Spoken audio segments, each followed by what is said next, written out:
टक्कर फकर किसी की नहीं है, केवल कांग्रेस है।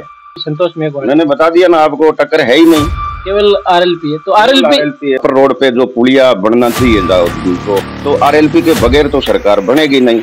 अबुलाल जी प्रत्याशी भले ही हो। नमस्कार दोस्तों, आप देख रहे हो द फास्ट इंडिया और मैं हूं आपके साथ प्रभुराम बीरड़ा। आज सुजानगढ़ तहसील के गांव भाषिणा के अंदर आए हैं। यहाँ पर हमारे साथ है तुलसीराम जी कुगना, जो सुजानगढ़ के एक जाट नेता है, बहुत ही जाने माने। इनका एक भाषण भी आपने देखा होगा, जो सुजानगढ़ की सालासर रैली में बड़ा ही पॉपुलर हुआ और सुजानगढ़ के अंदर जाटों की पैरवी करते हैं तुलसीराम जी कुगना।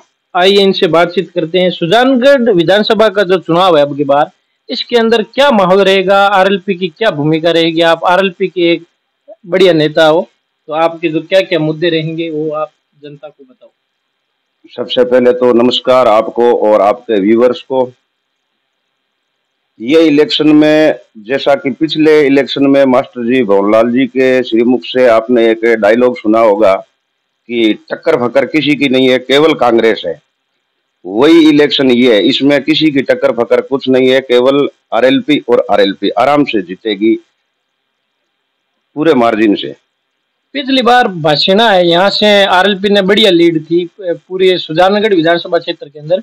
भाषिणा की 70% अव्वल नंबर था विधानसभा क्षेत्र में। और भंवरलाल जी यहाँ आए थे, कुछ ऐसा विरोध भी हुआ था। वो जनरल इलेक्शन की बात थी, जबकि आरएलपी का जो वोटिंग परसेंटेज था वो उपचुनाव का था। उपचुनाव का मनोज मेघवाल चुनाव लड़े थे उस समय।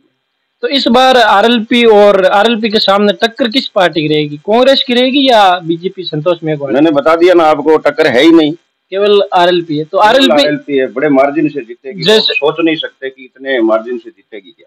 जैसे विधानसभा का चुनाव होता है, उसके अंदर पार्टियों का घोषणा पत्र होता है, लेकिन इस बार सुजानगढ़ की जनता है वो मांग कर रही है कि हर पार्टी का एक घोषणा पत्र हो, जिससे अगले चुनाव में वापस पार्टी चुनाव के मैदान में उतरे तो वो घोषणा पत्र उस पार्टी को याद दिलाया जाए कि इस सुजानगढ़ की जनता ने आपने ये वादे किए थे सुजानगढ़ की जनता से और आपके वादे पूरे नहीं हुए। तो आपका जो घोषणा पत्र है उसमें क्या क्या मुद्दे रहने वाले हैं सुजानगढ़ के? देखिए, पहले तो पार्टी बड़े स्तर पर अपना घोषणा पत्र तय करेगी, उसके बाद में हम स्थानीय स्तर पर सुजानगढ़ विधानसभा क्षेत्र के हिसाब से अपना घोषणा पत्र तय करेंगे, मीटिंग करके सब कार्यकर्ता लोग। और उसमें सबसे बड़ी प्राथमिकता जो है वो सुजानगढ़ की है, शहर की छापर रोड पे जो पुलिया बनना चाहिए, जो उसका घोषणा करके गए थे पीछे उपचुनाव में मुख्यमंत्री अशोक गहलोत, वो नहीं बना। सुजानगढ़ वासी उससे बहुत ज्यादा परेशान है और इस वजह से उनका विरोध भी है। जिला तो है ही है, वो तो सबसे बड़ा मुद्दा है जिले का, तो वो तो पूरे सुजानगढ़ विधानसभा में सबसे बड़ा मुद्दा ही जिला है।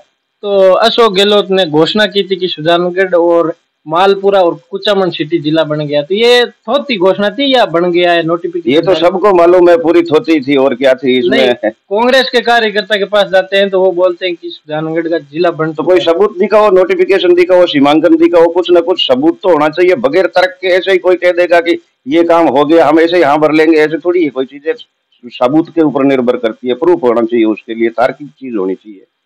और फिर आप एक जाट नेता हो और सुजानगढ़ के नहीं, आपको आसपास के लोग भी बहुत अच्छी तरीके से जानते हैं, तो आपका जो पूरे राजस्थान में है, तो इस बार का क्या क्या समीकरण रहेगा, किन की सरकार बनने वाली है? और यदि उसके बाद आरएलपी की जो सीटें आती है तो आपकी पार्टी किस ओर झुकाव करेगी?